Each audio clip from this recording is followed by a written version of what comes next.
presentamos el libro El fin de la inflación y tuve el honor, el placer, el privilegio de estar con el máximo exponente de la historia del liberalismo argentino, que es el profesor Alberto Venegas Lynch.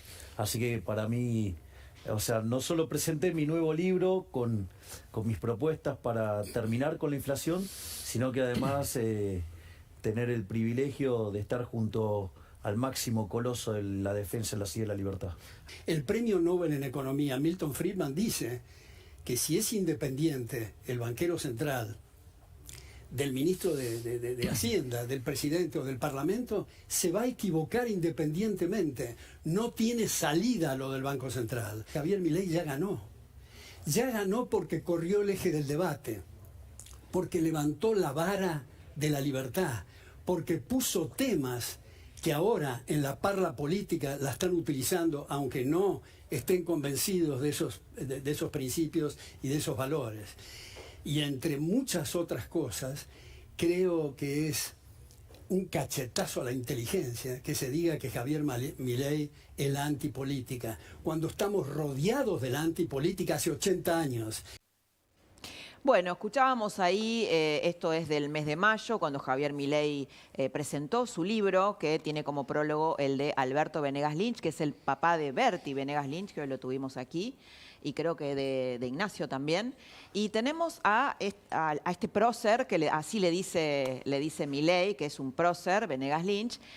Lo tenemos aquí, en Más Info a la noche. ¿Cómo le va, Alberto? Muy bienvenido, buenas noches. ¿Qué tal, Laura? Gracias por la invitación. Un gran gusto estar acá. No, un gusto, el gusto es nuestro. Bueno, ¿y cómo es que se conocieron con Milei? ¿Por qué esta admiración? Bueno, la admiración es obviamente por su trayectoria, pero ¿cuál es el vínculo que los une? Bueno, él me escribió en algún momento y me invitó a almorzar a la Biela y tenía sobre la mesa un libro mío que es Fundamentos de Análisis Económico, escrito hace 50 y pico de años, y me llamó poderosamente la atención los subrayados, su capacidad analítica, su seriedad y sobre todo su honestidad intelectual. Y participamos así en muchos eventos, uno de los cuales recuerdo antes del fenómeno del COVID en la Universidad de Belgrano, donde tuvimos un mano a mano, donde el aula magna había 1.200 butacas, hubo que habilitar 3 aulas más con pantallas, pero Laura, lo más importante que yo saqué en esa reunión no es tanto la cantidad de gente, que era muy impresionante, gente joven, sino especialmente el tipo de preguntas. Laura, subrayo ante todo lo que nos están escuchando, la importancia que yo le di al tipo de preguntas, como digo, porque atrás de esas preguntas había mucha biblioteca. O sea, como ustedes saben y saben todos los televidentes, la campaña de Javier Milei fue básicamente clases de economía, moral, de ambientalismo. Creo que le ha bueno, enseñado a la gente masivamente, sobre todo sectores populares, el déficit fiscal, ¿no? La gente habla de eso, sobre todo trabajadores, sectores populares que lo apoyaron. Ha hecho popular ese concepto tan técnico, ¿no? que es uno de los nudos económicos de la Argentina, de las dificultades de la Argentina, el gastar por encima de sus posibilidades.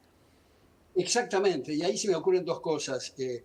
Una, ya que usted dice gastar por encima de las posibilidades, esto en la práctica está ocurriendo, desde luego, en el excelente gobierno de Javier Milei, pero me parece que es útil, Laura, decir a los televidentes que lo realmente relevante no es el déficit fiscal. No quiero subestimar el déficit fiscal porque sé todas las consecuencias de la inflación que tiene, pero lo realmente importante es el gasto público. Porque como dije, en la Movistar Arena y en otros lugares, Cuba hoy no tiene déficit fiscal y Stalin no tenía déficit fiscal durante varios periodos, porque puede perfectamente concebirse un presupuesto equilibrado y succionar el 100% de los recursos de la gente, con lo cual se convierte el país en un enorme campo de trabajo forzados. Entonces me parece que eso es muy importante enfatizarlo, ya que usted sacó el tema de los desequilibrios. Pero, Alberto, pero agrego, Laura, una expresión un tanto, si se quiere, grotesca, pero la utilicé varias veces, la primera vez en la Feria del Libro, y es que para mí, después de décadas de estar en la batalla cultural, lo que está ocurriendo hoy en la Argentina, para mí, lo menos que puedo decir es que es un orgasmo intelectual fenomenal. Un orgasmo intelectual. Exactamente, porque, claro, lo que hemos venido batallando en los niveles académicos y en clases y charlas y conferencias, etcétera, nunca nos imaginamos, por lo menos es mi caso, que hubiera habido una elección de Javier Milei con esa diferencia de casi 12 puntos, con el apoyo muy generoso de otros espacios vinculados o emparentados o familiarizados, digamos, y toca temas que hace 80 años que no se tocaban. Incluso sus colegas, Laura, en los medios periodísticos, están empezando a elaborar sobre la importancia del gasto público, de reducir impuestos, del tema inflacionario, y lo mismo se corrió el eje del debate en la parla política de muchos que Sí, también pareciera que hay también una clase política que está mareada, que está aturdida, ¿no?, por la derrota. ¿Qué pensás de esto, Fernando, de lo que dice Venegas Lynch en cuanto al orgasmo intelectual generado por Javier Milei? Bueno, que sí, que es muy claro que hay un cambio de paradigmas y el fracaso horrendo de... Yo ampliaría, me parece que un punto es muy importante lo que dice con respecto al gasto fiscal, pero creo que hay toda una serie un conjunto de ideas con respecto al funcionamiento de una sociedad normal y de una economía que están en discusión por el fracaso horrendo del peronismo kirchnerista, que son el estatismo, es decir, la idea de que el centro de la generación de todo tiene que ser el Estado, que el Estado lo tiene que regular todo y que el que produce valor es el Estado. El otro que me parece es el nacionalismo, entendido como proteccionismo, la idea de que para proteger el trabajo y el bienestar hay que cerrar las fronteras. Cuando uno mira el mundo, los países más ricos son los de fronteras más abiertas y los más integrados a la economía global, no lo contrario. Otro que me parece fundamental también, y en discusión ahora, es el industrialismo. Es la idea de que todos los sectores económicos tienen que tributar a la industria porque la industria es la que nos va a sacar. Bueno, eso evidentemente no ha funcionado y la industria tiene que ser un sector económico más con la misma dignidad y no más ni menos que los otros. Todo eso ha sido puesto en discusión por el fracaso enorme del peronismo kirchnerista, que lo ha aplicado, bueno, de la Argentina y Venezuela. Miremos Latinoamérica y con gobiernos más de derecha, más de izquierda, etcétera, pero todos los países de Sudamérica han mejorado en estos últimos 20 años, todos han ido a un sistema que los ha llevado a una inflación menor de un dígito, o anual de un dígito, todos han mejorado la productividad, todos han mejorado, han disminuido la pobreza, han mejorado la educación, mejorado la salud, excepto dos países que han aplicado este esquema del nacionalismo industrialista, estatista y proteccionista, que son Argentina y Venezuela. Yo quiero incorporar a la discusión, que me parece muy interesante esto, Alberto, que usted plantea, ¿no?, este cambio de paradigma y también el acompañamiento de los jóvenes en este cambio de paradigma.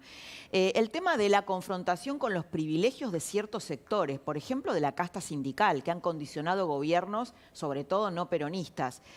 Y quería que escuchemos al vocero, creo que es de hoy, ¿no?, de Adorni, cuando dice que el gobierno intimó al sindicato a pagar 40 millones de pesos. ¿Estamos en el camino correcto? Digo, esta confrontación de pagar los costos que requiere el cuidado de las movilizaciones y de las manifestaciones. ¿Lo podemos escuchar a Adorni? Les comento, bueno, es de público conocimiento, pero el gobierno nacional intimó al sindicato de camioneros a pagar, bueno, y además a las organizaciones sociales que intervinieron en aquella marcha del 27 de diciembre, los ha intimado por el cálculo del costo del operativo de 40 millones de pesos. Lo escuchábamos a Pablo Moyano, lo escuchaba el otro día decir de una manera muy natural y, por cierto, muy impúdica, que su objetivo es voltear el DNU y voltear la ley ómnibus, o lo que él considera la ley ómnibus, que es nuestra ley bases, y efectivamente ratificar el paro del 24 de enero. Por supuesto que estas palabras de Moyano no hacen más que ratificar que estamos en el camino correcto. Alberto, me gustaría su mirada sobre esto, ¿no? Porque esto es parte de la batalla cultural, que a un gobierno no peronista siempre le ha costado dar, ¿no? Esto, por ejemplo, el cobrarle los costos de la manifestación es una novedad absoluta. Bueno, me gustaría poner 3 capítulos, si me permite, Laura, en esto. Sí, claro. El primero, lo que acabamos de escuchar de Adorni, que creo que es un lujo tener un vocero presidencial del nivel de mi querido amigo Manuel Adorni, que tuve también el privilegio que presentara mi último libro hace poco en la Universidad del SEMA. Y efectivamente, como dice Manuel, una cosa es sostener asociaciones sindicales libres y voluntarias, que cada uno se asocia como le parezca para fines lícitos, y otra es esta figura llamada de la personería gremial tomada del fascismo de Mussolini, que tomó Perón, y que sigue vigente, y que hay, por ejemplo, aportes obligatorios a sindicatos, hay retenciones. Laura, yo quisiera poner esto de una forma más general. Creo que es una inmoralidad el retener un peso del empleado.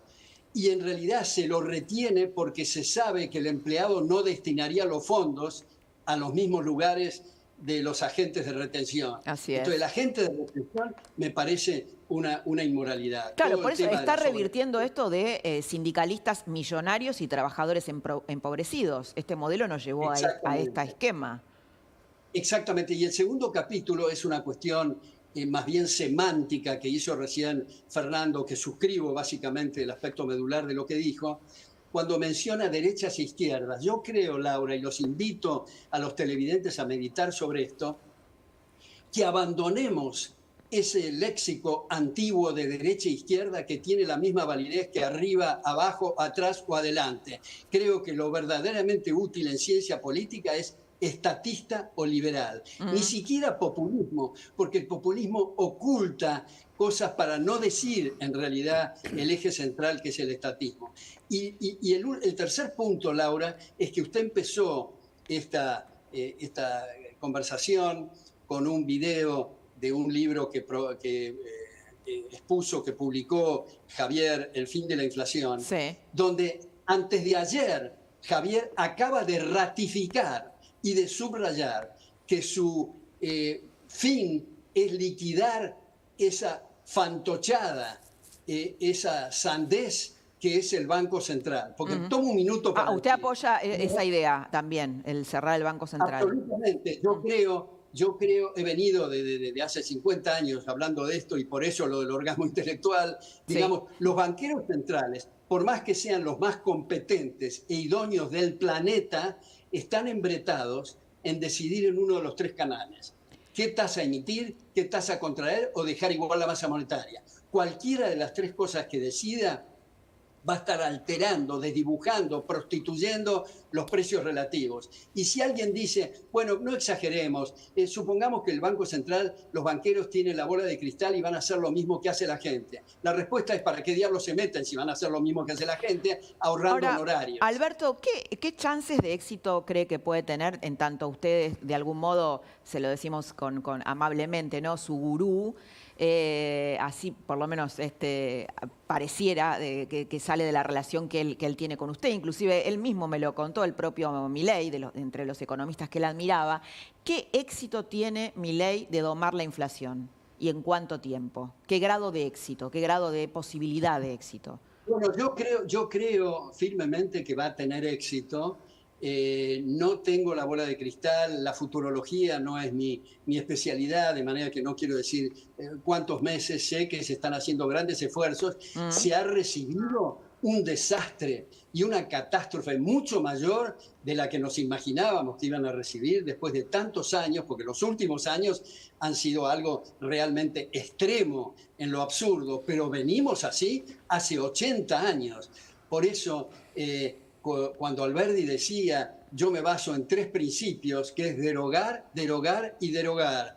Esto es lo que está haciendo, básicamente propone Javier Milei con su DNU y con sus bases y puntos de partida, que son una demostración que lo que se apunta es devolverle a la gente los derechos constitucionales de la libertad que han sido usurpados y aplastados durante tanto tiempo. Me gustaría incorporar a Ramiro Marra, muy cercano a Milei, y se conocen con el Sí, por supuesto. Saludos, Alberto, ¿cómo estás? Ramiro Marra, ¿lo escucha, Alberto? Sí, lo escucho. Bueno, ¿cuál es tu mirada, Ramiro, de lo que está exponiendo Venegas Lynch, que es un poco el líder intelectual de nuestro presidente, y tu evaluación del primer mes de Milei presidente, vos que además estuviste desde el primer momento con él? Bueno, creo que lo que está planteando Alberto es muy interesante, porque esto va mucho más allá de la discusión política y de la discusión del hoy. Hoy se está discutiendo en el Congreso un decreto y una ley, pero lo que verdaderamente estamos discutiendo en la Argentina es un cambio de rumbo en una batalla cultural que parecía perdida. O sea, viví casi toda mi vida en un país donde las ideas del liberalismo no eran respetadas, no se podían llevar a cabo. O sea, por la edad que tengo, la verdad que en mi vida profesional siempre tuve que sufrir las persecuciones ideológicas que hacían, como bien planteó Alberto, los estatistas, que creían que eran los dueños de nuestras vidas. Y lo que está haciendo este gobierno en este mes es histórico, porque nos está sacando el pie de encima, nos está dejando poder desarrollarnos. O sea, los seres humanos sabemos cómo progresar, sabemos cómo desarrollarnos. No necesitamos un papá bobo que nos vaya diciendo qué está bien y qué está mal. Esas son decisiones personales que podemos tomar y en el conjunto de todas las decisiones personales es donde nos hacemos tan fuertes como sociedad. Fernando, bueno, hay digamos, en el Congreso